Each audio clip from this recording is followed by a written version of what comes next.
सर्वांना नमस्कार.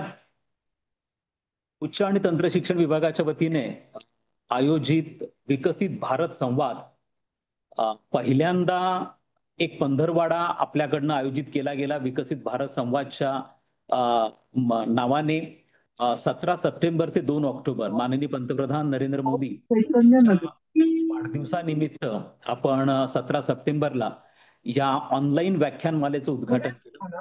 आणि त्यातलं जे पहिलं सगळ्यांना म्यूट करा, एक मिनिट जरा कोणी म्यूट ऑन करा. आणि याचं जे पहिलं पुष्प होतं ते एअर चीफ मार्शल निवृत्त चौधरी नवीनराम चौधरी सर यांनी संरक्षण क्षेत्र विकसित भारत या संदर्भामध्ये आपलं प्रेझेंटेशन दिलं. संपूर्ण राज्यातनं त्याला अत्यंत उत्स्फूर्त आणि मोठा प्रतिसाद त्या निमित्ताने मिळाला. आपलं जे दुसरं व्याख्यान होतं हे प्रामुख्याने मीरा पुरी ज्या आहेत त्यांनी, जे अँबॅसिडर मीरा पुरी आहेत त्यांनी दिलं. आणि ज्या युनायटेड नेशन्समध्ये पहिल्या भारतीय महिला असिस्टंट जनरल सेक्रेटरी या पदावरती होत्या. आणि त्यांनी प्रामुख्याने भारताचं अंतर्गत राजकारणाच्या दृष्टिकोनातून विशेष करून लोकशाही आणि विकसित भारत यांच्यामधला संबंध अत्यंत उत्तम पद्धतीने त्यांनी अधोरेखित करून दाखवला.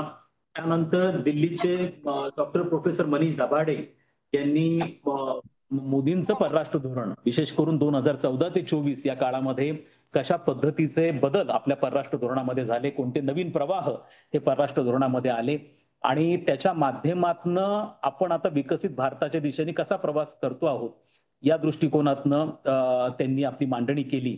आणि आज आपण आपलं हे चौथं जे पुष्प आहे विकसित भारत संवादामधलं, त्यासाठी आज आपल्याकडे श्री आशिष चांदोरकर जॉईन झालेले आहेत. आणि त्यांचं मी अत्यंत मनपूर्वक उच्च आणि तंत्र शिक्षण विभागाच्या वतीने आजच्या या ऑनलाईन व्याख्यानमालेमध्ये स्वागत करतो.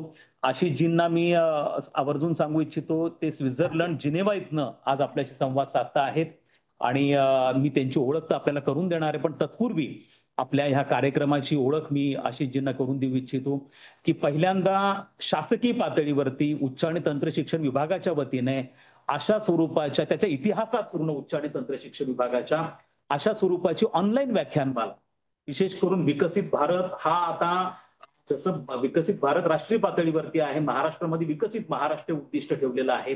आणि त्यानिमित्त माननीय मुख्यमंत्री राज्य देवेंद्रजी फडणवीस यांनी पण आमच्या सगळ्या विभागांना त्या निमित्ताने उद्दिष्ट दिलेले आहेत. 100 दिवसांचे, 150 दिवसांचे उद्दिष्ट जे 2 ऑक्टोबरला पूर्ण होत आहेत. आणि त्याच्यामध्ये विकसित महाराष्ट्राचा एक ज्याला आम्ही म्हणू पर्स्पेक्टिव्ह प्लॅन पण त्यांनी तयार करायला सांगितलं. म्हणजे अख्खं राज्य त्या दिशेने जात आहे, सगळा देश त्या दिशेने जातोय. त्यामुळे विकसित भारताचे प्रमुख व्हर्टिकल्स जे आहेत, मग त्याच्यामध्ये फॉरेन अफेअर्स असेल, डिफेन्स आहे, इकॉनॉमिक्स सगळ्यात महत्वाचं, फॉरेन डायरेक्ट इन्व्हेस्टमेंटच्या माध्यमातून भाग असेल, एज्युकेशन हा एक अत्यंत महत्वाचा कंपोनंट त्याच्यामधला आहे. या सगळ्यांची चर्चा मराठीमध्ये होणं अत्यंत गरजेचं आहे. आमच्याकडे उच्च शिक्षण, उच्च आणि तंत्र शिक्षणचा परिवार हा फार मोठा परिवार आहे.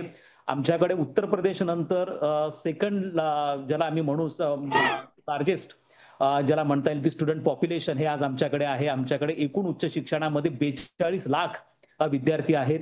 त्याचप्रमाणे महाविद्यालयांची संख्या उत्तर प्रदेश नंतर सर्वाधिक महाराष्ट्रामध्ये आहे. आज आमच्याकडे 6000 महाविद्यालय आहेत, 42 लाख विद्यार्थी आहेत, 84 विद्यापीठ आहेत. तर त्यामुळे परिवार अत्यंत मोठा आहे. आणि हायर एज्युकेशन मध्ये संपूर्ण देशामध्ये नॅकचं ऍक्रेडिटेशन करण्यामध्ये सुद्धा आम्ही नंबर 1 ला आहोत. ऑटोनॉमस कॉलेजेसमध्ये आम्ही नंबर 2 ला आहोत आफ्टर तामिळनाडू. त्यामुळे आणि राष्ट्रीय शिक्षण धोरण एनईपी नॅशनल एज्युकेशन पॉलिसी ही संपूर्ण राज्यामध्ये अत्यंत सिस्टमॅटिकली ऑर्गनाइज्ड पद्धतीने इम्प्लिमेंट करणारं आपलं राज्य अत्यंत अग्रगण्य आहे.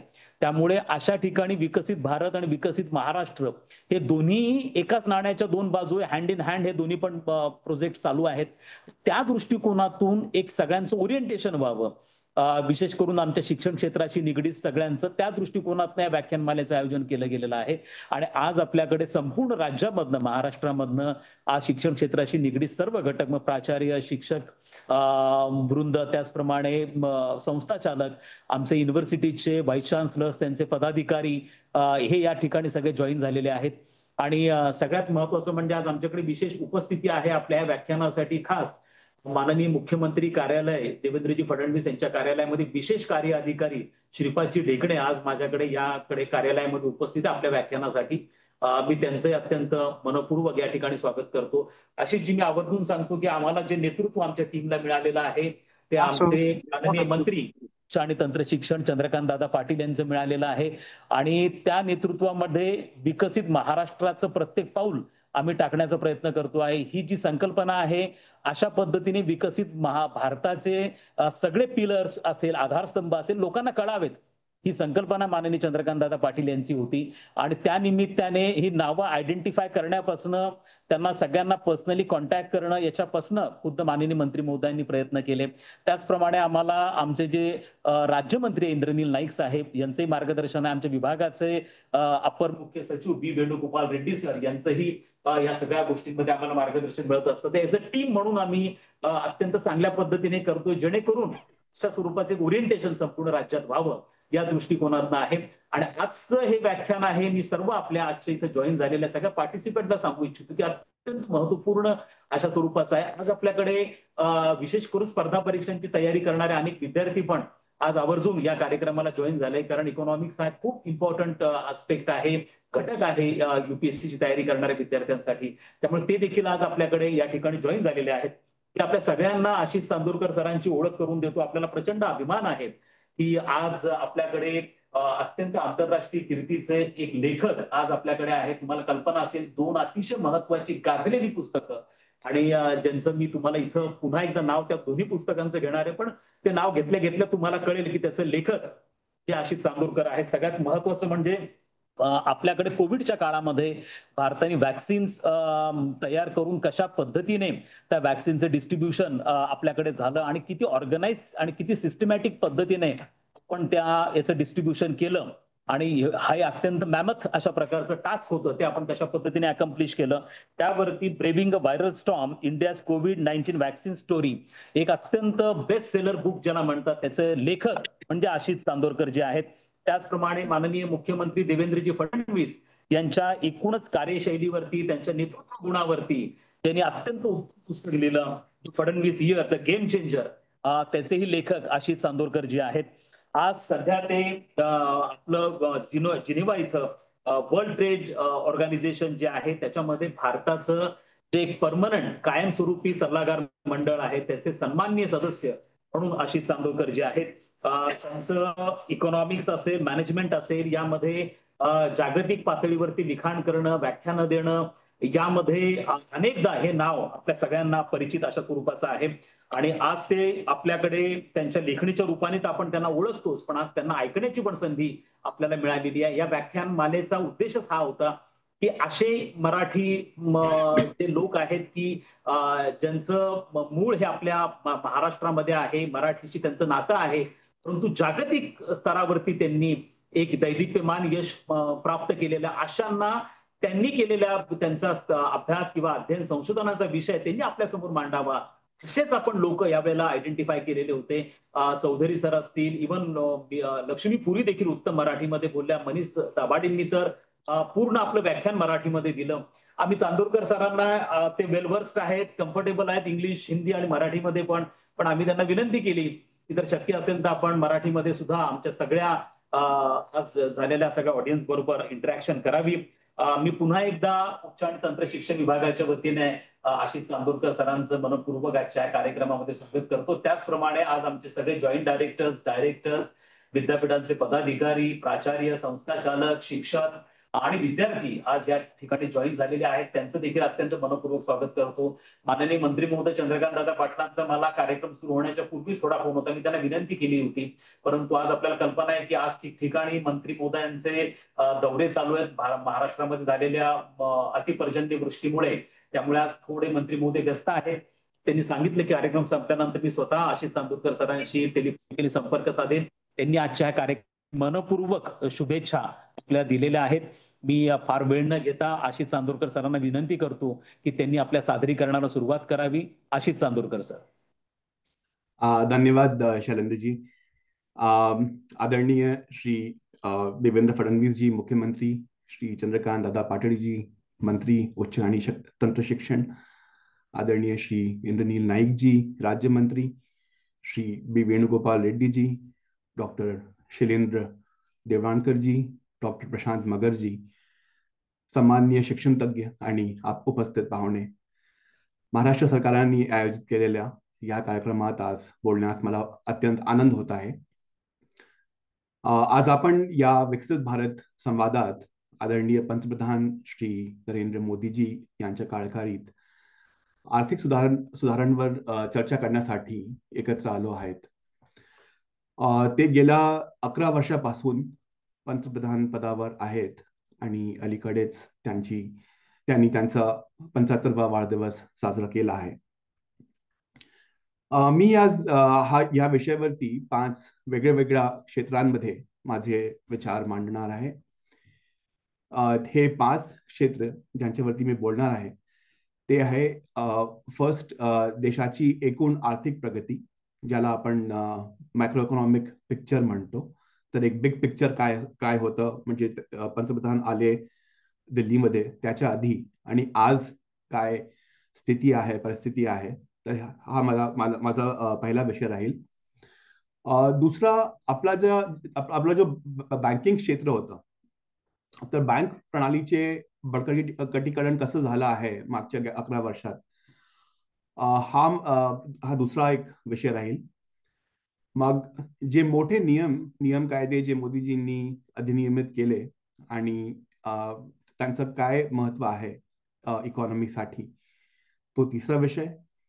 मग चौथा, मेक इन इंडिया म्हणून जे आपला एक प्रमुख कार्यक्रम त्यांनी सुरू केलेला आहे, त्याचं काय महत्व आहे देशासाठी. आणि फायनली 5वं विषय जे राहील ते आहे भारतात वाढती जागतिक रुची. कारण की मी इथे जिनिव्हामध्ये पोस्टेड आहे.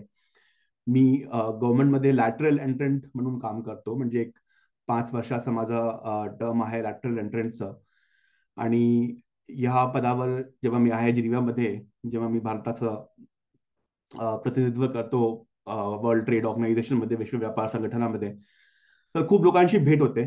दुसरे देशांचे जे लोक असतात, त्यांचे जे डिप्लोमॅट्स असतात, तर त्यांचे काय प्रश्न असतात भारतासाठी आणि त्यांचं काय एक परसेप्शन आहे, तर त्याच्यावरती मी तुम्हाला काही 1-2 गोष्टी सांगूया. तर तो माझा 5वा विषय असेल. तर मी सुरू करतो. प्रथम ते गेल्या 11 वर्षात जे मॅक्रो इकॉनॉमिक चित्र कसे विकसित झाले आहे ते मी तुम्हाला सांगतो. गेल्या 11 वर्षात आर्थिक आघाडीवर आपण काय साध्य केले आहे ते पूर्णपणे समजून घेण्यासाठी पंतप्रधान श्री मोदी यांनी सरकारची सूत्रे हाती घेतले होते, तेव्हा आपण कुठे होतो हे समजून घेणे आवश्यक आहे. तर 2013 मध्ये मॉर्गन स्टॅनली नावाची एक खूप मोठी इन्व्हेस्टमेंट बँक आहे, ती अमेरिकाची एक इन्व्हेस्टमेंट बँक आहे. त्यांनी 5 देशांची नावे, आणि हे 5 देश होते तुर्की, ब्राझील, दक्षिण आफ्रिका, इंडोनेशिया आणि भारत. तर हे 5 देशांना त्यांनी फ्रजाईल 5 म्हणून एक नाव दिलं होतं. फ्रजाईल 5 म्हटलं तर हे जे 5 देश होते ते आर्थिक मंदीच्या जवळ असलेले देश म्हणून ओळखले गेले होते. तर मॉर्गन स्टॅनलीचा हे विचार होतं की या 5 देश मध्ये 1-2 किंवा सगळे 5 देश त्यांच्या आर्थिक पतनामुळे एक मॅक्रो इकॉनॉमिक स्थितीचे मोठे जागतिक प्रश्न निर्माण झाले असते. काही या देशात काही झालं तर त्याचा काय असर पुऱ्या जगावरती पडेल ते त्यांनी त्या रिपोर्टमध्ये लिहिलं होतं. तर आपली परिस्थिती खूप वाईट होती 2013 मध्ये, कारण की त्या काळात आपली महागाई, विशेषतः अन्नधान्याची महागाई ऑलमोस्ट दुहेरी अंकात असायची. करन्सी अवमूल्यन, करन्सी डेप्रिसिएशन खूप वेगाने होत होते त्या काळात, आणि ज्यामुळे आपला आयातीचा खर्च पण वाढत होता. जे इन्व्हेस्टमेंट जे येतात देशात ते पण थोडं स्लो होते त्या काळात.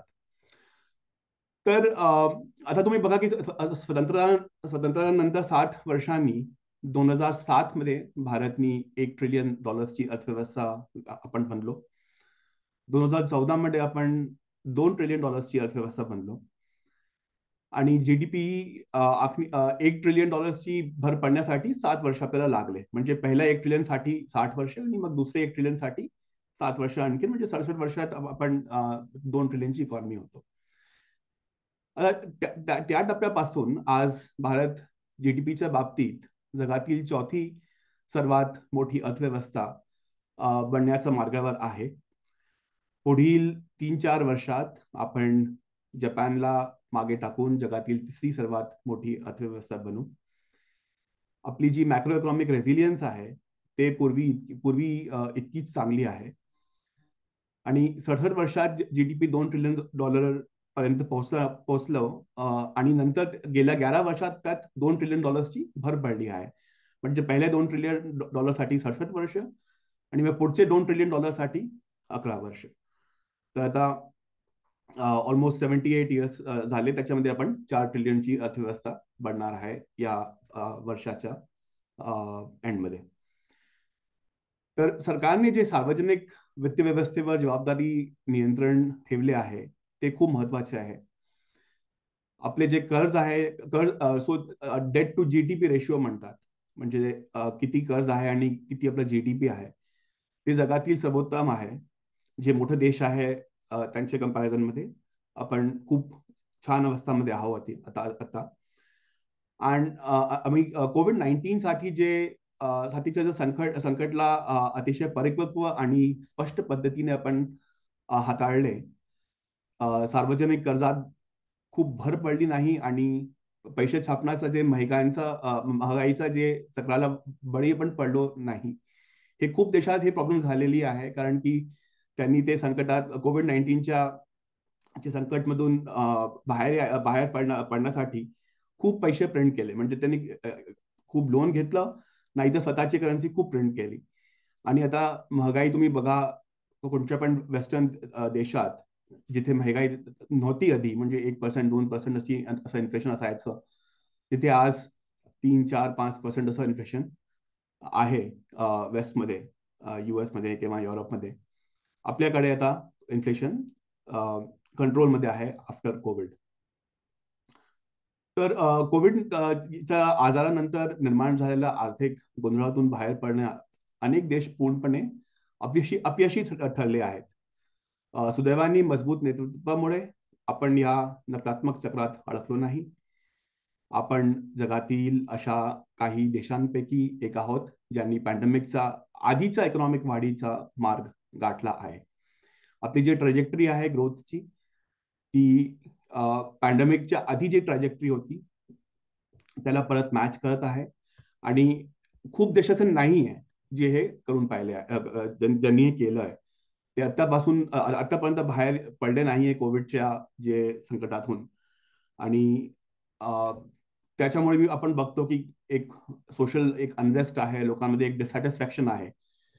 पण इंडियामध्ये एक पॉझिटिव्हिटी आहे. आपण आज जी आपली गोष्टी असतात ते इट्स अबाउट इकॉनॉमिक ग्रोथ आपण म्हणतो की पुढे काय होईल, एक पॉझिटिव्हिटी आहे जे बाकी देशात नाही आहे पोस्ट कोविड. तर हा पहिला बिग पिक्चर व्ह्यू होता की कसं आपण कसं 11 वर्षात आपण एक मॅक्रो इकॉनॉमिक स्टेबिलिटी आणली आहे इकॉनॉमीमध्ये. दुसरा विषय जे मी कव्हर करतोय ते आहे की जे भारतीय बँकिंग व्यवस्थाबद्दल मी बोलून इच्छितो. भारतीय बँकिंग व्यवस्था देखील खूपच कमकुवत होती, कारण अनेक वर्षापासून बँकांनी, विशेषतः सरकारी मालकीचे जे बँक होते, त्यांनी बेकायदेशीरपणे लोन दिले होते. यामुळे असे काही खूप सगळे प्रकल्प निर्माण झाले होते जे घोस्ट प्रोजेक्ट होते. तसेच 2007 ते 2013 दरम्यान सुरू झालेले खूप मोठ्या प्रमाणात कर्जांची परतफेड करण्यात अपयश आले होते. कारण की जे प्रोजेक्ट होते त्याचे लोन तर घेतलं कंपनीनी, पण ते प्रोजेक्ट कम्प्लीट केले नाही. आणि कम्प्लीट झाले तर त्याला काही मार्केट नव्हतं त्यांचे प्रोडक्ट्सला. तर हे जे कंपनीज होते, खूप मोठे कंपनीज होते, ते लोक त्यांनी लोन परत केलेलं नाही. आणि म्हणून 2013 मध्ये आपल्या समोर एक दुहेरी समस्या होती. एकीकडे 2007 म्हणजे जे जागतिक आर्थिक संकटानंतर एक हाय इन्फ्लेशन होतं आणि एक इकॉनॉमिक स्लो डाऊन होतं. त्यामुळे सरकारी वित्त पण कमकुवत होते. आणि दुसरीकडे जे भारतीय कॉर्पोरेट घराण्यांची जे ज्यांनी जास्त कर्ज घेतले होते आणि ते त्यांचे कर्ज फेडू शकले नव्हते, त्या कारण त्यांचे कर्ज वाईट प्रकल्पासाठी होते किंवा काही प्रकरणांमध्ये त्यांनी खात्यामधून थेट फसवणूक आणि पैसे काढून घेतले जात होते, हे पण झालं होतं.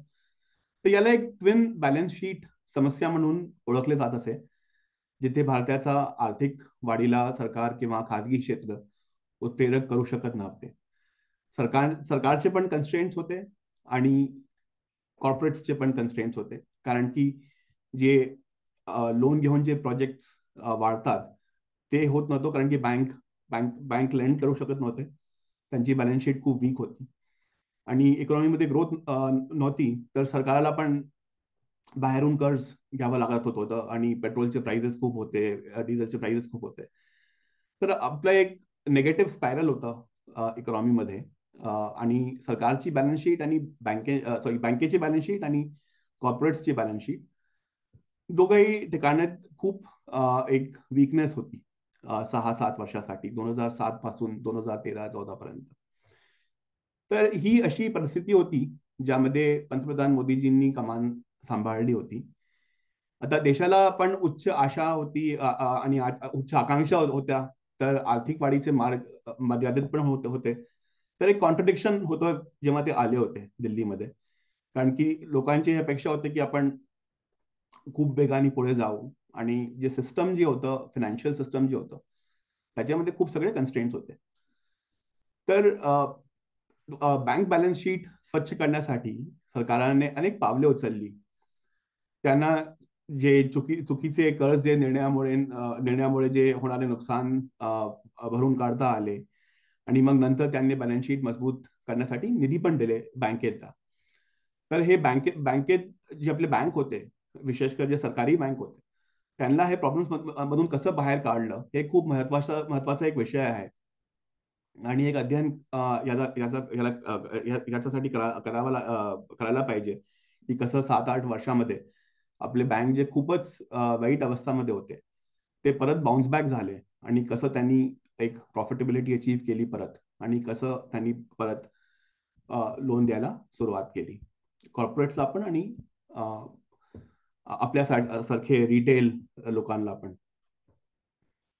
तर हे सरकारचा स्वतःचा जे एक जबाबदार आर्थिक वर्तनाचे एक उदाहरण होते, ज्यामध्ये अर्थव्यवस्थेवर गुणाकार परिणाम न करता सरकारी महसुलाचे मोठ्या प्रमाणात नुकसान करणाऱ्या कार्यक्रमावर नव्हे तर पायाभूत सुविधांच्या निर्मितीवर लक्ष केंद्रित केले गेले. आणि हे जे इन्फ्रास्ट्रक्चरवरती फोकस होतं, हे सरकारने, मी सांगतो त्याच्याबद्दल पण की कसं त्याचं पॉझिटिव्ह एक इफेक्ट होतं. तर ही एक अतिशय मेटिक्युलस प्रक्रिया होती, ज्यासाठी बारकाईने देखरेख आवश्यक होती.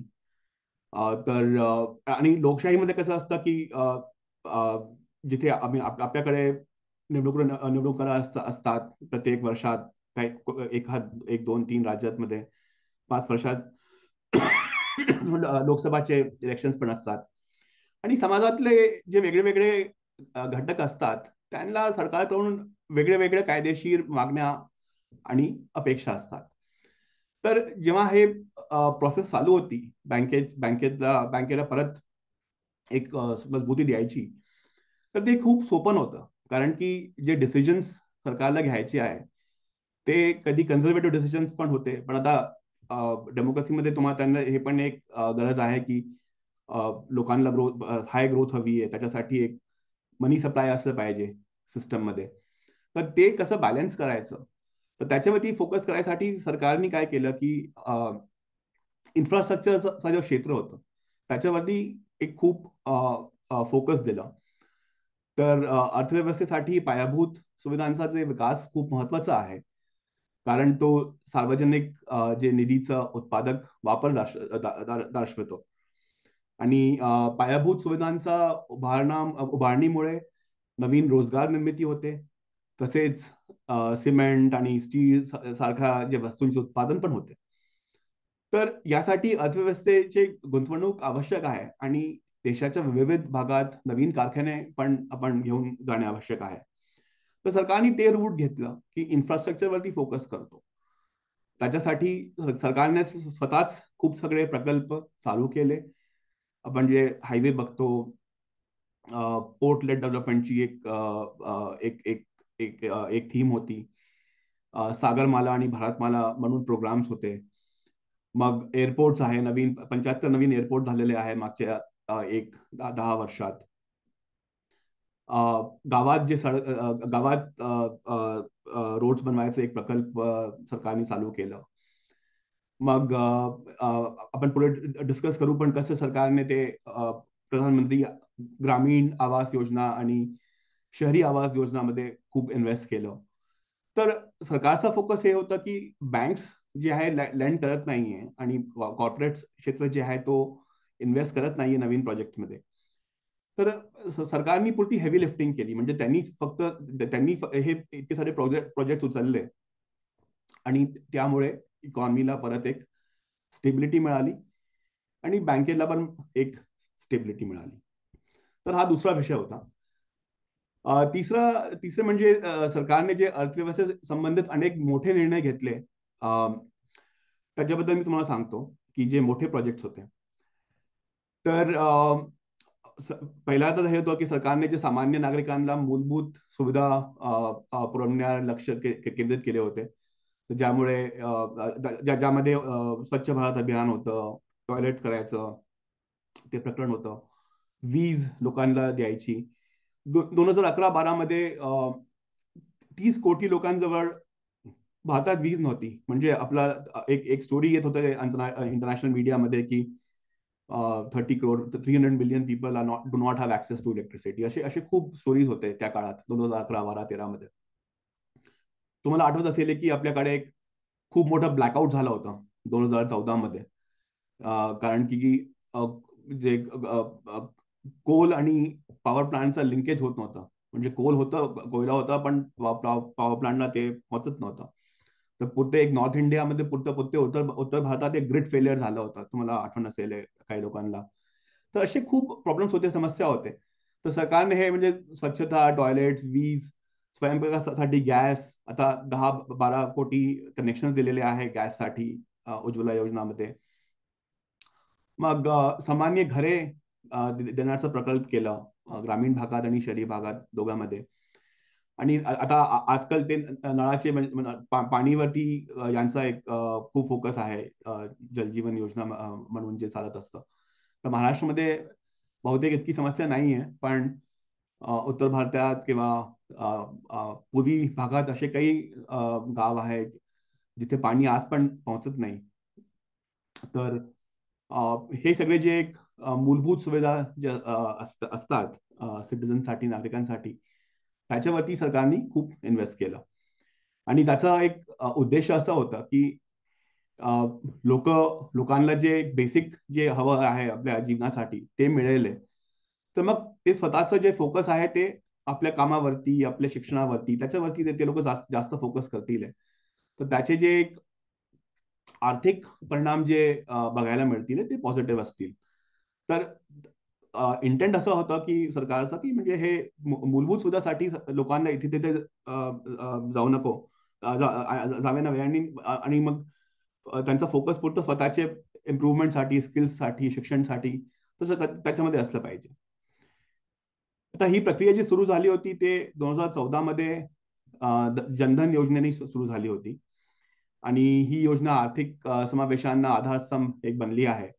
पॉप्युलेशन स्केल प्रमाणात तंत्रज्ञानाचा वापर कसं करायचं ते याचं एक एक्झाम्पल आहे. मग 2016 मध्ये नोटबंदीच्या निर्णयामुळे उच्च मूल्याचं जे चलनी नोटे होते त्यांना रद्द करण्यात आलं. यामुळे जे डिजिटल पेमेंट मध्ये जे वाढ झाली आहे ते आज इतकी आहे की नोटाबंदीनंतर फक्त 9 वर्षांनी जगात होणाऱ्या सर्व रिअल टाइम डिजिटल पेमेंट म्हणजे ऑनलाईन डिजिटल पेमेंटमध्ये 40% भारताचा वाटा आहे. तर आपल्याकडे काही पण डिजिटल पेमेंट्स नव्हते 2016 मध्ये जेव्हा भीम ऍप लॉन्च झाली होती. पण 9 वर्षानंतर 40% डिजिटल पेमेंट्स जगात जे आहे ते आज भारतात होतं. 2016 मध्येच आणखीन एक कायदा आला होता, रिअल एस्टेट नियमन आणि विकास कायदा, रेरा.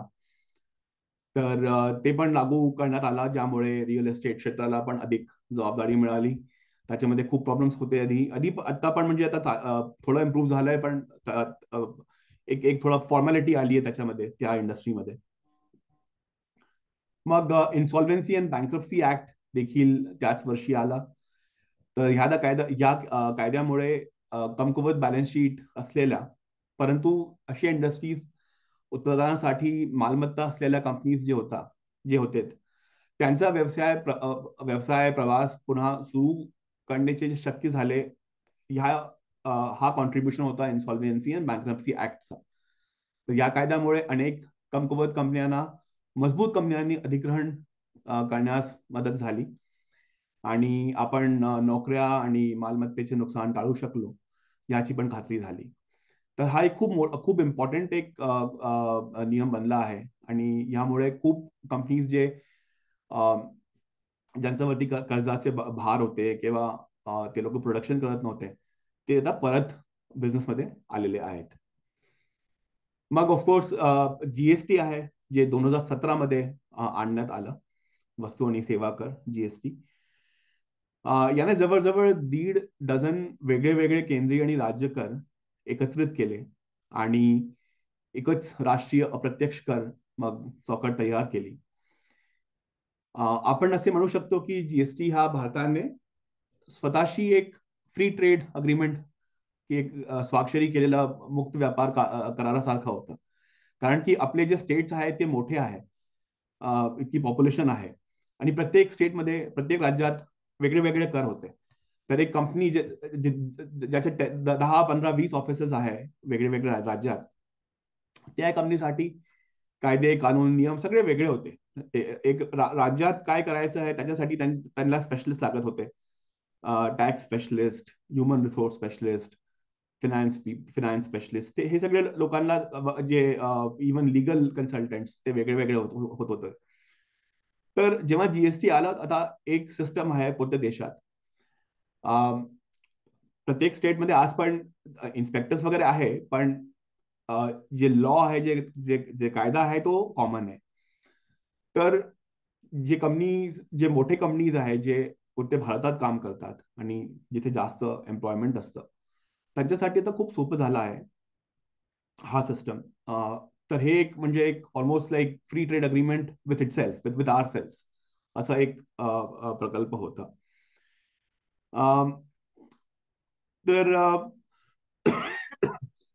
सुरुवातीपासूनच जीएसटी मध्ये अनेक सुधारणा करण्यात आल्या आहेत. जरी ते स्थिर होण्यासाठी थोडा वेळ लागला आणि मग नंतर कोविड-19 आजारामुळे सुधारणा थोडा वेळ आणखीन लागला. परंतु आपल्याला माहित आहे की हा आठवड्यामध्ये जे जीएसटी डिझाईन मध्ये जलद सुधारणा करण्यासाठी एक महत्वपूर्ण आठवडा हा होता आणि आता फक्त 2च रेट स्लॅब राहिले आहे, 5% आणि 18%. तर अशी आशा आहे, अपेक्षा आहे की आता इन्फ्लेशन कमी होईल आणि जे आपले दिवसाची जे वस्तू असतात त्यांचे प्राइसेस आता कमी होतील. जीएसटी बद्दल एक मनोरंजक गोष्ट लक्षात घेण्यासारखी ही आहे की या कराचे स्वरूप डिस्ट्रप्टिव्हच आहे. भारतातच नाही, पुढच्या जगात जिथे पण जगाभरात अनेक देशांमध्ये जीएसटी जेव्हा लागू करणाऱ्या जे सरकारी असतात, ते नंतर लोकप्रिय जनादेश त्यांनी गमावलंच आहे. हे कॉमन ऑब्झर्वेशन आहे खूप देशाचे. तर हे समजणे खूप फार कठीण नाही, कारण की देशभरातील करांचा अशा एकत्रीकरण करण्यासाठी एक मोठा बदल व्यवस्थापनाची आवश्यकता असते आणि मग जे ट्रान्झिशन पिरियड असतं ते खूप किऑटिक असतं आणि ही जी टेक्नॉलॉजी असते, तंत्रज्ञान प्रणाली जी आहे, त्याला स्थिर होण्यासाठी खूप वेळ लागतो आणि करदात्यांना नवीन प्रक्रिया कशी आहे त्याच्याशी परिचित होण्यासाठी पण खूप वेळ लागतो. तर भारताने केवळ हे ट्रान्झिशन व्यवस्थापित केले नाही, तर सरकारने प्रत्यक्षात नियतकालिक सुधारणा पण देखील आणल्या आहेत. तर त्याचा शेवट ह्या आठवड्यातील खूप मोठा एक बदल झाला आहे. पण असे खूप देश आहेत जिथे सरकारने जीएसटी आणलं आणि मग सरकार गेली, कारण की इतकं डिस्ट्रप्शन होऊन गेलं इकॉनॉमीमध्ये की लोक ते सहन करून पावलं नाही. आपल्याकडे सरकारने खूप मॅनेज केलं व्यवस्थित. म्हणजे जे पहिले 4-5 महिने होते त्याच्यामध्ये खूप एक प्रॉब्लेम झाली होती, पण त्याच्यानंतर हळूहळू सरकारने छान मॅनेज केलं आणि एक स्टेबिलिटी आणली त्या सिस्टममध्ये. तर हे पण एक खूप मोठं अचीवमेंट राहिलं सरकारचं. मग आम्ही कोविड-19 रोगाचं कसं सामना दृढनिश्चयाने केलं ते पण बघितलं. आपलं जे लसीकरण कार्यक्रम होतं, ज्यामध्ये 200 कोटीहून अधिक डोस दिले गेले होते, तो भारतात बनलेला लसींवर आधारित होतं आणि योग्य ट्रॅकिंग आणि देखरेखसाठी जे तंत्रज्ञानाचा आपण वापर केलं होतं ते एकदम युनिक होतं. म्हणजे पुढच्या जगात एक युनिक त्याचा एक ते होतं, डिझाईन होता. ह्या विषयावर जसं शरणजींनी सांगितलं, मी एक ब्रेविंग अ व्हायरल स्टॉर्म नावाचे पुस्तक पण लिहिलेले आहे. तर ते जानेवारी 2023 मध्ये प्रकाशित झाली होती आणि मला पंतप्रधान मोदीजींना भेटण्याचे आणि त्यांना पुस्तकाची प्रत सादर करण्याचे भाग्य पण लाभले होते तेव्हा 2023 मध्ये. अलीकडच्या वर्षात आपण रिसर्च, डेव्हलपमेंट आणि इनोव्हेशन योजना यासारखे नवीन उपक्रम पाहिले आहेत, जिथे सरकार स्वदेशी संशोधन आणि डिझाईनवर लक्ष केंद्रित करण्याचा, खूप प्रोत्साहन देण्याचा प्रयत्न करत आहे. चौथा विषय असा आहे की मला ते मेक इन इंडिया या प्रमुख कार्यक्रमाबद्दल काही बोलायचे होते. तर मॅन्युफॅक्चरिंग एक जे सेक्टर आहे ते म्हणजे केवळ जीडीपी मध्ये योगदान देणे आणि रोजगार निर्मिती करणे नाही, फक्त हाच त्याचा उद्देश नसतो. जे अर्थातच महत्वाचे आणि इच्छित आर्थिक परिणाम आहे, पण मॅन्युफॅक्चरिंग म्हणजे समाजात उत्कृष्टता आणि एक शिस्तीची भावनाचा निर्माण करणे देखील आहे. मॅन्युफॅक्चरिंगमुळे गुणवत्तेवर अधिक लक्ष केंद्रित होतो आणि ते व्यापक आधारावर सामाजिक विचार सरणी देखील पण प्रतिबिंबित होतो. तर जेव्हा देश कठीण काळात येतो तेव्हा औषधे किंवा शस्त्र किंवा यंत्रसामग्री आणि यंत्रसामग्रीचे जे भाग यासारख्या जे महत्वाचे वस्तूंचा जे उपलब्धतेसाठी आपण ग्लोबल सप्लाय चेनवर अवलंबित राहू शकत नाही. याचा अर्थ असा नाही की आपण एक अंतर्मुखी अर्थव्यवस्था, एक इनवर्ड लुकिंग इकॉनॉमी बनतो, परंतु मॅन्युफॅक्चरिंगच्या महत्वाच्या क्षेत्रात स्थानिक ज्ञान विकसित करणे खूप महत्वाचे आहे. या आठवड्यामध्ये परत एक जे मेक इन इंडिया कार्यक्रम चालू झालं होतं त्याचे 11 वर्ष पूर्ण करत आहे. तो कार्यक्रम पूर्ण करत आहे या आठवड्यात. तर हा कार्यक्रम जे आहे ते कौशल्य विकासावर लक्ष केंद्रित करतो, तरुणांना शिक्षणास आणि प्रमुख उद्योगांमध्ये सामील होण्याचा मदत पण करतो आणि तर त्यांना भारतात कसे इनोव्हेशन करायचे आहे, कसं नवीन प्रोडक्ट्स बिल्ड करायचे आहे, त्याच्यामध्ये प्रोत्साहित पण करतो हा कार्यक्रम. तर जसं मी म्हटल्याप्रमाणे महामारीच्या काळात आपण आपल्या स्वतःच्या लसींवर अवलंबित राहू शकू अशा एक देशांतर्गत क्षमता निर्माण करण्याचे महत्व आम्हाला दिसून आले. जे वॅक्सिन 200 कोटी वॅक्सिन कोणी पण आम्हाला दिलं नसते, म्हणजे कोणती पण अशी ग्लोबल कमी नव्हती, त्यांच्याजवळ 200 कोटी डोसेस रेडी होते. तर आपल्याकडे जे वॅक्सिन्स अवेलेबल होते ते आपले स्वतःचे R&D होतं, स्वतःचं प्रोडक्शन होतं, त्याचा एक आपल्याला महत्व समजलं. तितकेच महत्वाचे म्हणजे अलीकडाचे ऑपरेशन सिंदूर दरम्यान आपण बघितलं की कशी आपल्या स्टार्टअप आणि टेक्नॉलॉजी इनोव्हेटर्स ते सगळे एकत्र येऊन शत्रूला एक योग्य प्रतिसाद देण्यात आणि युद्धभूमीवर वर्चस्व प्रस्थापित करण्यात कसे त्यांनी सशस्त्र दलांना त्यांनी मदत केली आणि त्याच्यासाठी ते एकत्र आले. ते पण एक खूप मोठं एक्झाम्पल आहे आपल्यासाठी की देशात हे सगळं वस्तू बनवायचे काय महत्व आहे आणि कसं आपण डिपेंड राहू शकत नाही दुसऱ्या देशांवरती. आपण महाराष्ट्रात बघतो तर महाराष्ट्र नेहमीच उत्पादनाचे केंद्र राहिले आहे. We are a manufacturing power house state. पुण्यात अभियांत्रिकी आणि ऑटोमोबाईल क्षेत्रातील क्षमता मजबूत आहे. मुंबईमध्ये बघितलं तर औषध निर्माण आणि रत्ने आणि दागिने उद्योगांचे एक मोठे केंद्र मुंबई आहे. छत्रपती संभाजीनगर आणि अहिल्यानगरमध्ये अभियांत्रिकी उद्योग देखील खूप प्रमुख आहे. पुणे हा भारतीय लष्कराचा दक्षिण कमांडाचं मुख्यालय पण आहे. त्यामुळे महाराष्ट्राने नेहमीच संरक्षण उत्पादन उद्योगांमध्ये खूप योगदान दिले आहे. तर आपल्यासाठी, आपल्या राज्यासाठी हा मेक इन इंडियाचं महत्व आणखीन वाढतो. पेट्रोलमध्ये जसं आपण इथेनॉल आता मिश्रणावर लक्ष केंद्रित आपण केलेलं आहे, तर त्यामुळे पश्चिम महाराष्ट्रालाही खूप फायदा होत आहे, की जे आपले जे किसान, जे फार्मर्स जे आहे ते इथेनॉलमध्ये कॉन्ट्रीब्युट करू शकतात आता. तर आता आता असं गेल्या काही महिन्यात आपण हे पण बघितलं की गडचिरोलीमध्ये हे स्टील आणि खाण उद्योगांचे खूप विस्तारासाठी एक गंतव्यस्थान म्हणून कसे उदय झाला आहे गडचिरोलीचा, हे पण आपण पाहिलं. तर उत्पादनाला प्रोत्साहन देण्यावर केंद्र सरकारचं जे लक्ष आहे, त्याचा आपल्या राज्याला खूप फायदा होईल. आणि पुढे पण, म्हणजे आता पण होतच आहे, पण पुढच्या वर्षात हे जे मेक इन इंडिया कार्यक्रम आहे, त्याच्यात महाराष्ट्राचं खूप एक मोठं योगदान असेल, मला असं वाटतं. पाचवं म्हणजे मी 4 भाग कव्हर केले ना या गोष्टीचा. आता पाचवा आणि शेवटचा जे भाग आहे, म्हणजे जागतिक स्तरावर भारताचे स्थान कसे वाढले आहे, त्याबद्दल मी एक तुम्हाला 2-3 लाईन्स याच्यावरती मी म्हणतो.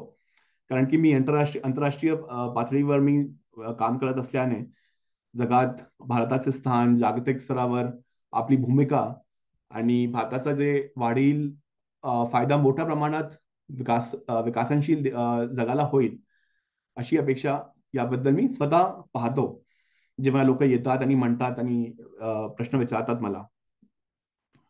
तर इतर देशांचे जे अधिकारी मला भेटतात, त्यांना आपल्या राजकीय नेतृत्वाबद्दल आणि आपल्या विकासाच्या प्रवासासाठी आर्थिक दृष्टिकोनबद्दल ह्या विषयांवरती विचारणे खूप सामान्य आहे. पॉप्युलेशन स्केलवर कसं तंत्रज्ञानचा वापर आपण करतो, डिजिटल पब्लिक इन्फ्रास्ट्रक्चर आणि जिओ पॉलिटिकल चॅलेंजेसला तोंड देण्याची आपली जी क्षमता आपण दाखवलेली आहे, तर या सारख्या कल्पनारस आणि कौतुकात पात्र ठरतात हे विषय जे आहेत ते आंतरराष्ट्रीय स्तरावरती. आणि जेव्हा आपण इथे जिनेवा इथे काही जागतिक समुदायासमोर काही काही कार्यक्रम प्रदर्शित करतो किंवा करण्यासाठी काही कार्यक्रम आयोजित करतो, तेव्हा खूप त्याला चांगली उपस्थिती आणि खूप कौतुक मिळते ते कार्यक्रमांना. अनेक देश आणि त्यांचे अधिकारी आमच्या दृष्टिकोनबद्दल अधिक तपशील जाणून घेऊ इच्छितात असतात, ज्यापैकी काही त्यांना त्यांचा सर्वत्र स्वतःचा संदर्भात आर्थिक परिवर्तन कार्यक्रम राबविण्यास मदत करू शकतात. तर त्यांचे क्वेश्चन्स असे असतात की तुम्ही हे केलेलं आहे, आता आम्ही त्याच्यावर मधून काय शिकू शकतो आणि कसं ते आम्ही पण इम्प्लिमेंट करू आमच्या देशाच्या संदर्भात. तर त्याच्याबद्दल खूप प्रश्न आम्हाला इथे येतात जिनिव्हामध्ये. तर एकूणच गेल्या 11 वर्षात आपण आपल्या आर्थिक विकासासाठी विकासाच्या मार्गावर खूप पुढे आलो आहोत. भारत एक विचारात घेण्याजोगी शक्ती म्हणून उदयास आला आहे आणि आपल्या विकासाची गती वाढत असताना आपल्या नागरिकांसाठी तसेच जगासाठी आपण बरेच काही सुधार करू शकतो. तर हे माझे 5 विषय होते. आज बोलण्यासाठी मला दिलेल्या ह्या आमंत्रणबद्दल मी खूप आभारी आहे. मला आशा आहे की मी उपस्थित केलेले मुद्दे तुमच्याकडे राहतील आणि स्वातंत्र्याचे जे आपले 100 वर्ष पूर्ण झाल्यावर भारताचं एक विकसित देशाचं प्रवासात आपण सर्वजण कसं योगदान करू शकतो, या विचार करण्यात तुम्हाला सर्वांना हे पॉइंट्स तुमची मदत करतील. थँक्यू. आणि thank you Shailendraji, thank you Ashishji, thank you very much. मला परत या गोष्टीचाही तुमच्या प्रेझेंटेशन सादरीकरणाबरोबरच तुम्ही जो मराठीमध्ये प्रयत्न केला त्याचा आम्हाला खूप आनंद आहे. आणि हा विषय थोडा तांत्रिक स्वरूपाचा आहे, तुम्ही अत्यंत सोप्या भाषेमध्ये तो आमच्या सगळ्यांपर्यंत पोहोचवण्याचा प्रयत्न केला. मित्रांनो, साधारणतः जे महत्वाचे पिलर्स विकसित भारताचे आहेत, त्यामध्ये पुढच्या 25 वर्षांमध्ये जो अमृतकाळ म्हणून ओळखला जातो, ती स्वातंत्र्याला 75 वर्ष पूर्ण झालेली आहेत आणि आपण 100च्या दिशेने वाटचाल करतो आहोत. तर 2047 मध्ये काही उद्दिष्ट निर्धारित केले गेलेत. म्हणजे पहिल्यांदा भारतामध्ये एक मेगा कम्प्रेहेन्सिव्ह प्लॅन हा डिझाईन केला गेलाय. पंचवार्षिक योजनांचा अनुभव आपल्या सगळ्यांना आहे.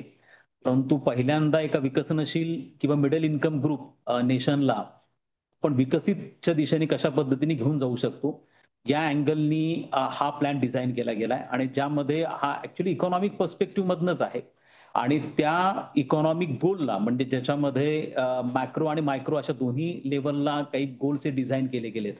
केवळ जीडीपीचा तुमचा साईज हा 5 ट्रिलियन किंवा 10 ट्रिलियन डॉलर पर्यंत घेऊन जाणं इतकंच मर्यादित उद्दिष्ट हे विकसित भारताचं. तर त्याच्यामधला पर कॅपिटा इन्कम जो सध्या अप्रॉक्सिमेटली $2700 पर्यंत आहे तो जसं विकसित देशांमध्ये 10,000 किंवा चायनाचा 15,000 पर्यंत आहे.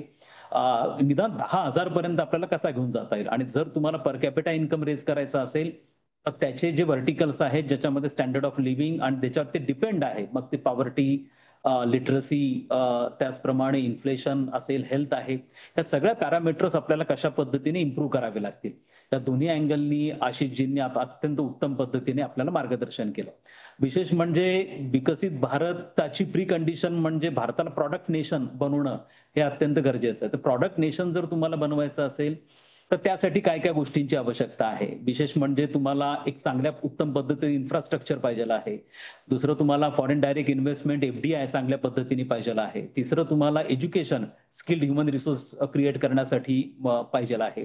तर हे जे व्हर्टिकल्स आहेत हे व्हर्टिकल्स कशा पद्धतीने ऑर्गॅनिकली कनेक्टेड आहेत आणि पहिल्यांदाच गतिशक्ती प्रयोग जसा केंद्र सरकारच्या वतीने होतोय की गोल निश्चित करणं आणि वेगवेगळे डिपार्टमेंट्सला कनेक्ट करून ते गोल अचीव्ह करण्यासाठी प्रयत्न करणं या दृष्टिकोनातून देखील पाठ चाललेला आहे. दुसरं म्हणजे त्यांनी जो एक महत्वाचा मुद्दा अधोरेखित केला जो प्रामुख्याने मेक इन इंडियाच्या बाबतीमधला आहे आणि जो जी फार महत्वाची कळी असं मला वाटतं. आज आपण जर जीडीपीचे मेन कॉन्ट्रीब्युटर्स पाहिले तर आपल्याकडे सर्व्हिस सेक्टरचं कॉन्ट्रीब्युशन हे सगळ्यात जास्त आहे. पण आपल्या पुढचं चॅलेंज हे प्रामुख्याने रोजगार निर्मितीचं आहे आणि सर्व्हिस सेक्टरचं कॉन्ट्रीब्युशन जरी 50% प्लस असलं तरी सर्व्हिस सेक्टरमध्ये एम्प्लॉयमेंट जनरेशन पोटेन्शियल हे फारच कमी आहे. 2 ते 3% असेल कारण it requires highly skilled manpower. मग एवढ्या मोठ्या रोजगाराच्या मुद्द्यावरती कशा पद्धतीने मार्ग काढतील त्या दृष्टिकोनातून मेक इन इंडिया असेल, स्टार्टअप इंडिया असेल, आत्मनिर्भर भारत असेल की ज्या माध्यमातून आपल्याकडे ते पोटेन्शियल आहे. मिडल क्लास मार्केट आपल्याकडे आहे आणि डोमेस्टिक कन्झम्पशन हा जीडीपीचा ऑलमोस्ट 40% पार्ट डोमेस्टिक कन्झम्पशन कडनं येतो. आपली एक्सपोर्ट ओरिएंटेड इकॉनॉमी नाहीये. त्यामुळे आपण कशा पद्धतीने मेक इन इंडिया होणं किंवा संरक्षण क्षेत्रात आत्मनिर्भर होणं गरजेचं आहे. कारण आता जो आर्थिक राष्ट्रवाद आहे हा प्रत्येक देशामध्ये पोस्ट कोरोना फेजमध्ये फार वाढायला लागलेला आहे. जो तो केवळ like make in America first to make America great again किंवा जो तो इंग्लंड फर्स्ट प्रत्येक देश आपला फर्स्ट आणि आपल्या इकॉनॉमिक प्रायोरिटीजला खूप जास्त किंवा इकॉनॉमिक इंटरेस्टला खूप प्रायोरिटीज आता द्यायला लागलेल्या आहेत. त्या दृष्टिकोनातनं आपल्याला विचार करणं हे अत्यंत गरजेचं राहणार आहे. या दृष्टिकोनातनं ही मांडणी होती. मला असं वाटतं की इकॉनॉमिक रिफॉर्म्स हे अत्यंत महत्वपूर्ण आहेत आणि इव्हन तुमच्या सगळ्यांचा म्हणजे फॉर द फर्स्ट टाइम की फॉरेन अफेअर्स पण तुम्हाला हे लार्जर गोल विकसित भारताचा अचीव्ह करण्यासाठी ॲज अन इन्स्ट्रुमेंट म्हणून वापरला जात आहे. तर मला असं वाटतं की हा विषयच खूप इंटरलिंक इंटरडिसिप्लिनरी अशा प्रकारचा विषय आहे ज्याच्यामध्ये सर्व ह्युमॅनिटीजचे विषय आपले प्रामुख्याने येतात. आणि आता जर तुम्ही सगळे जे चॅलेंजिंग टॉपिक्स भारतापुढचे पाहत असाल मग तो टेरिफचा इश्यू असेल, तुमचा जीएसटीचा इश्यू असेल, हे सगळे कुठे ना कुठे आपल्या ट्रेडशी कारण जसं आता आशिषजींनी पण अधोरेखित केलं की आपला एक्सपोर्ट जो गुड्स आणि सर्व्हिसेस मधला आहे हा 2024 मध्ये अप्रॉक्सिमेटली $900 बिलियन पर्यंतचा आहे. त्यामुळे आपण जर एक्सपोर्ट ओरिएंटेड इकॉनॉमी नसलो तरी आपण त्या दिशेने जातो आहोत. हा वाढणं फार गरजेचं आहे कारण आपल्याकडे जो 2008 ते 18 या काळामध्ये जीडीपी ग्रोथ रेट हा सस्टेन राहिला साधारण तो 7 to 8%. त्याचं कारण हा भारताचा वाढणारा एक्सपोर्ट हा देखील एक महत्वाचं कारण होतं. त्यामुळे मला असं वाटतं की येत्या काळामध्ये ते वाढलं पाहिजे या दृष्टिकोनातून काय प्रयत्न केले पाहिजेत अशा स्वरूपाची चर्चा देखील आशिषजींनी केली. या प्रसंगी हा सगळ्यात अत्यंत गुंतागुंतीचा विषय आहे, तांत्रिक विषय आहे, परंतु त्यांनी आणि सगळ्यात महत्वाचं म्हणजे आंतरराष्ट्रीय स्तरावरनं भारताकडे कशा दृष्टिकोनातून आज पाहिलं जात आहे हे त्यांनी प्रामुख्याने कारण ते स्वतः जिनेवामध्ये आहेत, वर्ल्ड ट्रेड सेंटरच्या सल्लागार मंडळावरती ते आहेत. त्यामुळे त्यांना हा फर्स्ट हँड एक्सपिरियन्स आहे की how world look at India आणि कशा पद्धतीचे चेंजेस आपल्याकडनं अपेक्षित आहेत. त्यामुळे हा मला असं वाटतं की या सगळ्या दृष्टिकोनातनं आपल्याला एक वेगळा पर्स्पेक्टिव्ह विकसित करण्याच्या दृष्टिकोनातनं हे लेक्चर अत्यंत महत्वपूर्ण राहिलं. आजच्या या प्रसंगी डॉक्टर मनीष दाभाडे सर पण JNU मधनं आपल्याला जॉईन झालेले आहेत. त्यांचं आपण मागच्याच वेळेला व्याख्यान ऐकलं. मी दाभाडे सरांना विनंती करतो की त्यांनी आपले कपल ऑफ ऑब्झर्वेशन या ठिकाणी व्यक्त करावेत आणि मग आपण क्वेश्चन आन्सर्स कडे वळणार आहोत. मनीष दाभाडे सर, तुम्हाला आवाज येतो आहे?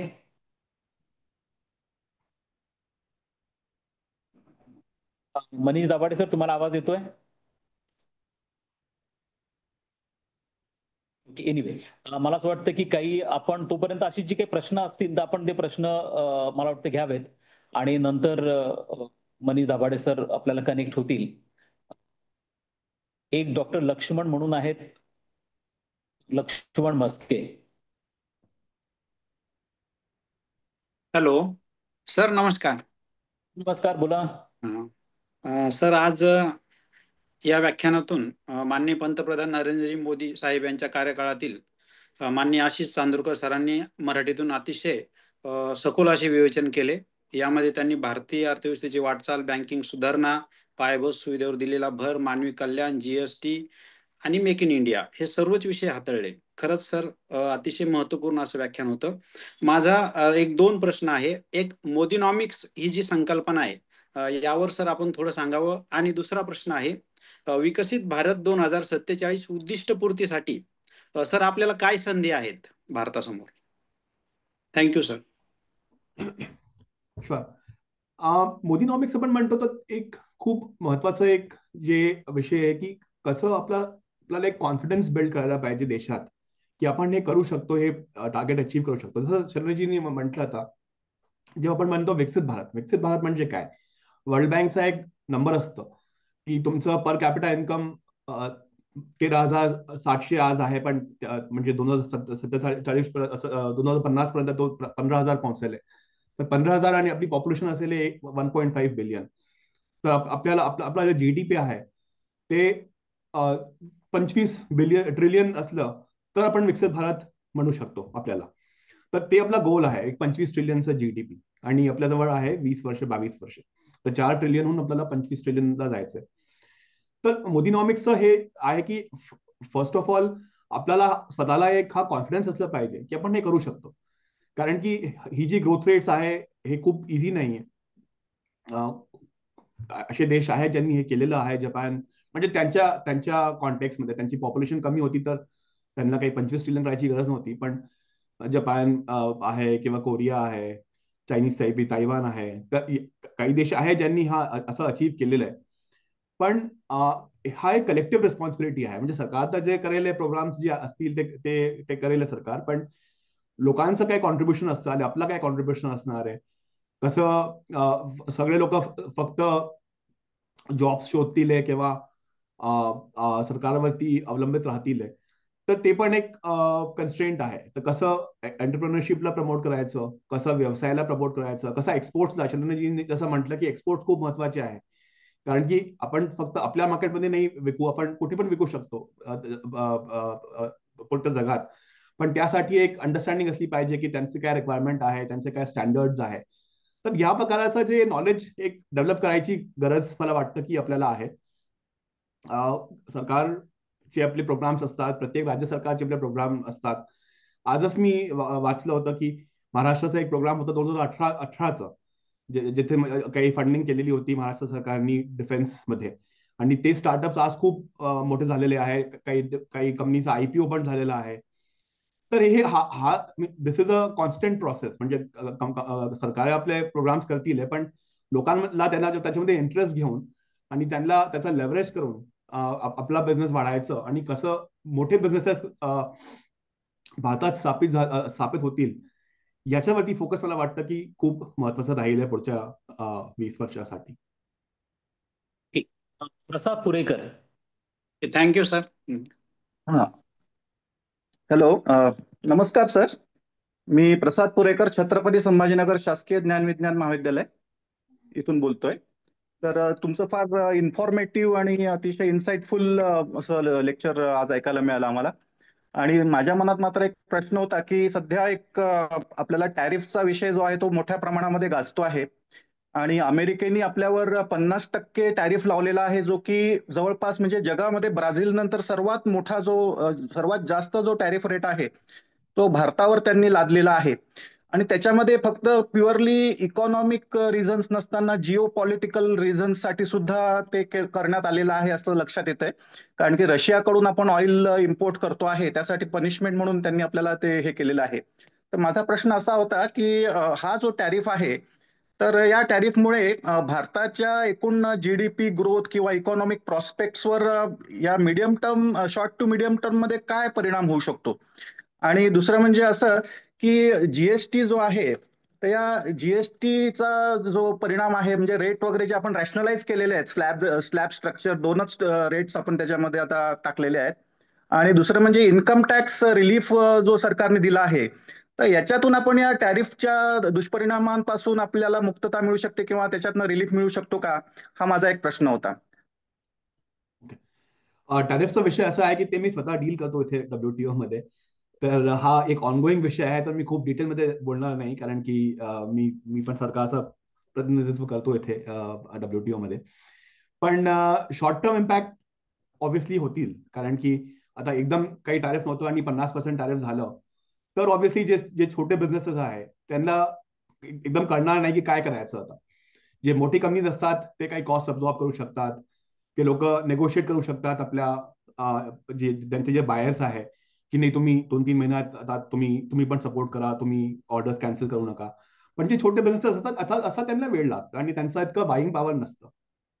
तर काही क्षेत्र असे आहेत, textiles, gems and jewellery, shrimp export आपण करतो, जे सी फूड एक्सपोर्ट होतं, त्याच्यामध्ये ऑब्व्हियसली थोडा फरक पडेल, कारण की त्याच्यामध्ये मार्जिन्स पण कमी असतात. आता काही असा तुम्ही असा काही प्रोडक्ट घेतला जे इंडियाहून US जातात 10 रुपयात आणि ते लोक सेल करतात 20 रुपयात, त्याच्यामध्ये तुम्ही 50% टॅरिफ कव्हर करू शकता, कारण की 10चे तुम्ही 15 रुपये पण केले तरी पण तुम्हाला त्यांना तरी पण 20 रुपयामध्ये त्यांना फायदा आहे विकायसाठी. पण सगळे प्रोडक्ट असे नसतात, आणि तर जिथे ते मार्जिन कमी आहे, जिथे पुढच्या चेनमध्ये मार्जिन कमी आहे, त्या प्रोडक्ट्सवरती शॉर्ट टर्म एक निगेटिव्ह इम्पॅक्ट राहिले. ते इफ यू सी आपले जे चीफ इकॉनॉमिस्ट ऍडवायझर आहे किंवा आपले मंत्रीजी जे आहे, त्यांनी हे एक्सप्लेन केलेलं आहे आधीच. तर आता त्याच्यासाठी आपण काय करू? तर एक आहे की ऑल्टरनेटिव्ह मार्केट्स आपल्याला शोधावे लागतील, जे आपण करत आहोत. की युरोपमध्ये आता आपलं FTA झालं, UK बरोबर, एक ऑस्ट्रेलिया बरोबर FTA फर्स्ट पार्ट झालेला आहे. UAE बद्दल आपला एक FTA आहे. मॉरिशस होतं, Mauritius is a gateway to African markets. तर आणि आता यूचं आपलं एक FTAचं ते नेगोशिएशन चालू आहे, जे आता संपलं नाहीये पण ऍडव्हान्स स्टेजेसमध्ये आहे. तर एक दुसरे मार्केट्स शोधायचे. आणि मग एक दुसरं, जसं तुम्ही म्हटलं की जीएसटी आता रेट्स कमी झालेले आहेत, ते डोमेस्टिक मार्केटमध्ये पण आता ते कन्झम्पशन वाढू शकतं या जे वस्तू आहेत त्यांचं. ऑफकोर्स पुरतं कव्हर होणार नाही. आता one good example is sea food. आता सगळे लोक सी फूड खात नाही इंडियामध्ये, म्हणजे पॉप्युलेशन आहे पण ते टेस्ट नाही आहे, म्हणजे लोकांचे जो सिस्टम आहे खायचं त्याच्यामध्ये ते पद्धतीमध्ये ते इन्क्लुडेड नाही. तर 100% सबस्टिट्यूशन इज नॉट पॉसिबल. पण ऑफकोर्स म्हणजे हे आहे की एक भारतचं मार्केट आहे, त्याच्यामध्ये आपण विकू शकतात काही कंपनीज. तर एक शॉर्ट टर्म ते राहिले. पण तुम्ही आता मला एक स्टेटमेंट आठवत आहे मंत्रीजींचं, आपले पियुष गोयल मंत्रीजी आपले जे आहे कॉमर्स मिनिस्टर, त्यांनी आता म्हटलं होतं की डिस्पाईट टॅरिफ्स या वर्षात भारतचे एक्सपोर्ट वाढतील. म्हणजे त्यांनी एक नंबर पण दिला होता की 5-6% ग्रोथ आपण एक्सपेक्ट करू शकतो डिस्पाईट टॅरिफ्स. तर सरकार काम करत आहे याच्यावरती, आणि ऑफकोर्स बिझनेसेसला पण करावं लागेल की कसं दुसरे मार्केट शोधायचे, कसं नेगोशिएट करायचं. आणि होपफुली म्हणजे काही महिन्यात त्याचं काही ना काही निराकरण आपल्याला मिळेल अशी अपेक्षा आहे. करेक्ट. थँक्यू. मला असं वाटतं की डायव्हर्सिफिकेशन जे ट्रेड डेस्टिनेशन्स आहे ते खूप इम्पॉर्टंट राहील. आपल्याला काही म्हणजे जी डिपेंडन्सी आहे ती थोडीशी कमी करणं हे पण आपल्याला पाठवून, याला आपण एखादा पद्धतीचा ज्याला अलार्म कॉल म्हणू शकतो की आपण पुन्हा एकदा आपल्याच प्रायोरिटीज ज्या आहेत ते रिसेट करण्याच्या दृष्टिकोनातून सुद्धा आपल्याला एक अत्यंत महत्वाचे पार्ट आहे. म्हणजे मला असं वाटतं की ही बिगिनिंग आहे, कारण हा पार्ट भविष्यामध्ये खूप जास्त, जसं मी तुम्हाला सांगितलं की इकॉनॉमिक नॅशनलिझम खूप स्ट्रॉंग होत चाललेला आहे आणि त्यामुळे प्रत्येक देश आपल्या प्रायोरिटीजला खूप जास्त प्राधान्य देतोय. त्या दृष्टिकोनातून कदाचित आपल्याला अशा स्वरूपाने डिसिजन घेणं, डायव्हर्सिफिकेशन हा एक अत्यंत चांगला मार्ग असू शकतो. डॉक्टर विनोद गावंडे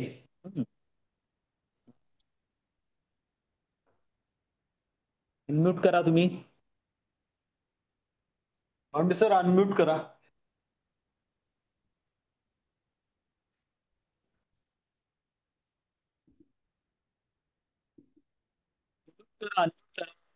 सर तोपर्यंत पुढचा प्रश्न घ्या. मे बी आपल्याला त्यांच्याकडे सुषमा आंबडेकर आहेत. Hello sir. हा बोला. हा सर, माझा विषय जसा केमिस्ट्री आहे, पण मला पडलेला एक प्रश्न आहे. आपण इतरांना सेवा किंवा वस्तू देऊ शकतो, वस्तूवर टेरिफ लागतो सर. आपल्या इथले जे IITians आहेत त्याच्यावर भारत सरकार लाखोनी खर्च करतो एकेका विद्यार्थ्यावर, आणि हे IITians आपल्याला सेवा द्यायच्या व्यतिरिक्त ते बाहेर जातात, आणि खास करून माझा रोष आहे अमेरिकेत जातात, आणि आपण जे तयार केलेलं ब्रेन आहे तो ब्रेन जाऊन त्यांना तिथे सेवा देतो, आणि त्याच्यावर आपण काहीच करू शकत नाही का सर? याच्यावर आपण काही बंधनं आणले किंवा त्याच्यावर आपण काही रेस्ट्रिक्शन आणले तर काही होऊ शकेल का सर? मला असं वाटतं की आताचा जे काळ आहे, म्हणजे 30-40 वर्षां आधी एक असं होतं की लोक जात होते आणि मग परत येत नव्हते. आता थोडं वेगळं एक काळ आहे. म्हणजे जे लोक बाहेर पण जातात, आता आपले जे स्टार्टअप बघा, जे इंडियामध्ये खूप स्टार्टअप झालेले आहेत, जे युनिकॉर्न पण त्यांचं व्हॅल्युएशन वाढलं, हे खूप सगळे लोक असे होते जे बाहेर गेले होते आणि मग परत आले भारतात आणि इथे बिझनेस चालू केलं. तर आताचा जे काळ आहे, टेक्नॉलॉजी अशी आहे की जसं जसं भारताचं इकॉनॉमिक एक स्ट्रेंथ वाढेल आहे, लोकांना पण वाटेल की ते लोक इंडियामध्ये राहूनच काही बिल्ड करू शकतात आणि इथूनच एक मोठा बिझनेस आपण सुरू करू शकतो. तर मला वाटतं की हा एक चेंज, एक ट्रान्झिशन पिरियड आहे. तर जे विचार होतं 30-40 वर्षा आधी की हा एक ब्रेन ड्रेन आहे, मला असं वाटतं की आता आपल्याला एक ब्रेन सर्क्युलेशन सारखं एक कॉन्सेप्ट तयार केला पाहिजे की कसं आपण या लोकांना टॅप करू शकतो. म्हणजे आपल्या इथे कंपनीज ते लोक उघडू शकतात, इथे एम्प्लॉयमेंट क्रिएट करू शकतात, सोसायटीमध्ये कसं कॉन्ट्रीब्यूट करू शकतात. तर त्यांचा एक्सपिरियन्स कसं टॅप करायचं. तर मला असं वाटतं की कंट्रोल होऊन जास्त आता त्यांना एंगेज करायची आवश्यकता आहे, आणि एक 10-15-20 वर्षात ही परिस्थिती बदलेल आहे. कारण की जशी आपली इकॉनॉमी मोठी होईल आहे आणि जशी आपले थोडं एक लिव्हिंग स्टँडर्ड कम्फर्टेबल होईल आहे, लोक कमी जातील बाहेर, आणि ऑलरेडी हा चालू झालेला आहे. म्हणजे खूप लोक येतात पण परत आणि खूप लोक नाही पण जाते. म्हणजे आता तुम्ही IITचे आत्ताचे ते बघितले बॅचेसचे number of people who go outside, तर तो पर्सेंटेज ऑलरेडी आता एक स्टेबल झालेला आहे. असं नाही की म्हणजे पुढे 100% लोक आता बाहेर जाते, असं नाही आहे आजकाल. तर इट्स अ स्मॉल इम्प्रूव्हमेंट आणि इट्स अ प्रोसेस. सर पण आजपर्यंत जे झालंय आपला जो ब्रेन तिथे गेलाय, त्याच्यावर पण आपण काहीतरी टॅक्सेशन वगैरे लावले पाहिजे की आम्ही तयार केलेले ब्रेन तुम्ही वापरताय, तुम्ही त्याच्यावर जगतायत, आणि उलट तुम्ही आमच्यावरच हे करताय, टेरिफ लावताय. हे कुठेतरी चुकीचं आहे ना सर? ओके, तुमचा पॉइंट वेल टेकन आहे. मला असं वाटतं की आय मीन मुद्दा महत्वाचा आहे. आपल्या जरी इकॉनॉमीशी डायरेक्टली आजच्या प्रेझेंटेशनशी निगडीत नसला, पण सर आशिषजी जसं म्हणाले तसं 2025 या अकॅडमिक इयरमध्ये पहिल्यांदा गेल्या 5 वर्षांमध्ये फार कमी प्रमाण झालंय परदेशी शिकायला जाणाऱ्या मुलांचं. अचानक घसरलाय पर्सेंटेज. तर मला असं वाटतं की इट्स अ गोल्डन अपॉर्च्युनिटी आपल्या शैक्षणिक संस्थांसाठी पण. आणि कधी कधी ह्या सगळ्या गोष्टी ब्लेसिंग इन डिस्गाईज सारख्या पण असतात. लाईक H1B व्हिसाच्या बाबतीमधले रेस्ट्रिक्शन जे आहेत त्या बाबतीत की तुम्हाला आता हे सगळं जे यंग मॅन पॉवर तुम्ही जसं म्हणालात आता IIT IIM मधनं पास आउट होणार जे फ्रेशर्स मोठमोठ्या कंपन्या त्यांना हायर करत होत्या, आता हे तुमच्या स्टार्टअप इकोसिस्टमसाठी तुम्हाला कॅपिटलाइज करता येईल.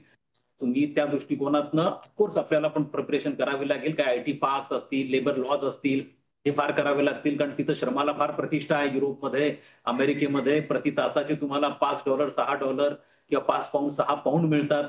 आणि तिथं काम करण्याची मानसिकता पण लोकांची असते, कोणत्या पद्धतीची ते कामं करतात. कारण श्रमाला प्रतिष्ठा आहे.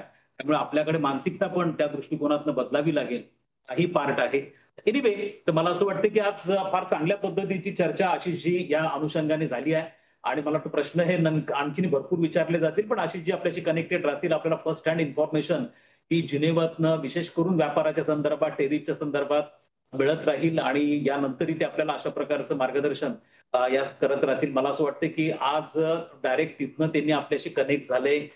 त्यांच्या आजच्या सगळ्या क्षेत्रातनं त्यांनी आपल्यासाठी वेळ काढला. विकसित भारत संवाद आपल्या ह्या ऑनलाईन व्याख्यानमालेमध्ये ते आले आणि एक अत्यंत ज्याला म्हणू आपण की एक सर्वसमावेशक अशा प्रकारचे 5 महत्वाच्या इश्यूजचं डिस्कशन त्यांनी आपल्या प्रेझेंटेशन मध्ये केलं आणि काही वेगळे पैलू आपल्या पुढे मांडले. मला पूर्ण आशा आहे की याचं जे संपूर्ण आजचा जो सगळा एकंदरीत डिस्कोर्स आहे अनेक प्रश्नांची उकल करण्याच्या दृष्टिकोनातनं आपल्या सगळ्यांना उपयुक्त ठरला असावा.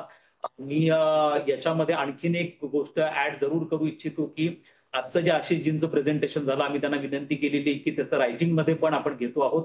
विकसित भारत संवादाच्या अंतर्गत जेही प्रेझेंटेशन आपल्याकडे होत आहे ते प्रेझेंटेशन आणि आणखीनही काही जागतिक आणि राष्ट्रीय स्तरावरच्या काही महत्वाच्या विद्वानांकडनं संशोधकांकडनं काही आर्टिकल्स आणून एक एडिटेड व्हॉल्यूम आपण उच्च आणि तंत्र शिक्षण विभागाच्या वतीने लवकरच काढतो आहोत. त्यामुळे हा एडिटेड व्हॉल्यूम पण आपल्या सगळ्यांच्या हातामध्ये मिळणार आहे. लवकरच तो पण मिळेल. मी उच्च आणि तंत्र शिक्षण विभागाच्या वतीने आशिष चांदूरकरांचं अत्यंत मनपूर्वक अभिनंदन करतो की त्यांनी आज या ठिकाणी वेळ काढला. त्याचप्रमाणे संपूर्ण राज्यामधनं आपल्याकडे जे सगळे जण आमच्या एज्युकेशन फील्ड मधले वेगवेगळे घटक जॉईन झाले होते त्यांचे पण मी अत्यंत मनपूर्वक आजच्या प्रसंगी आभार मानतो. आणि मला असं वाटतं की आता पुढचं आपलं शेवटचं व्याख्यान जे विकसित भारत संवाद मधलं आहे जे आपल्या सगळ्यांशी निगडीत आहे, आपण ज्या फील्डमध्ये काम करतो त्याच्याशी निगडीत आहे. राष्ट्रीय शिक्षण धोरण 2020 कौशल्य विकास आणि विकसित भारत डॉक्टर प्रोफेसर शांतिश्री पंडित कुलगुरू जवाहरलाल नेहरू युनिव्हर्सिटी न्यू दिल्ली ह्या शेवटचं व्याख्यान आपल्याला देणार आहेत आणि त्या संदर्भामध्ये आपण सगळेजण पुन्हा एकदा असेंबल्ड होणार आहोत. मी पुन्हा एकदा आशिष चांदूरकरांचे आणि त्याचप्रमाणे आमचे सर्व डायरेक्टर्स, प्रिन्सिपल, प्राध्यापक, संस्थाचालक, विद्यापीठातले कुलगुरू, पत्रकार या सगळ्यांचे पुन्हा एकदा अत्यंत मनपूर्वक आजच्या या घडीला आभार मानतो आणि आज हा कार्यक्रम या ठिकाणी संपला असं घोषित करतो. नमस्कार. धन्यवाद. धन्यवाद.